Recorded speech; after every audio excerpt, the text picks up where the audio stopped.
We are having a drive-by birthday party for Joe's niece Emma, and I wanted to make things special for her, but I can't go to the store. And so what I decided was I would make use of some old file folders I had at home. I've got extra ones, a lot of extra ones, and all you need to do these projects are a stapler, scissors, hole puncher, and some glue.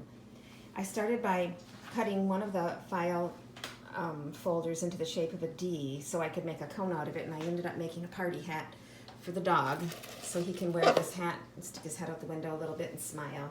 He'll be very cute. I used a glass just to trace for the circles on it, and I'm going to use this old curtain that was my grandma's that I had upstairs and make a ruffle for around his, just tie a ruffle around his neck. I think he'll look adorable. He's a happy dog.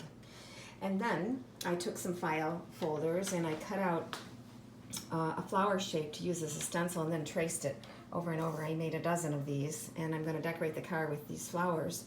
I used a yogurt cup to trace for the inside flowers, and I made a whole slew of them, I think a dozen of them, and that will look kind of retro pretty on the car.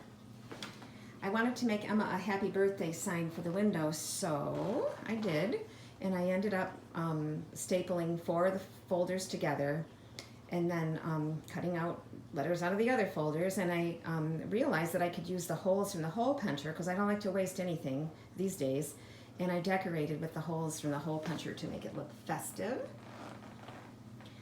And I also had to make her a card because I can't go to the store and buy her a card, so happy birthday Emma, because we love her so much. And to make it special, well, I used the scraps for the little flowers here, tried to make them match, but to make it special I found a picture of Henry the dog, and I learned how to use paint on my computer and put the hat on him just for pretend, and then we'll write our message for her in here, and that way we can celebrate her birthday for her, even if it has to be at a distance.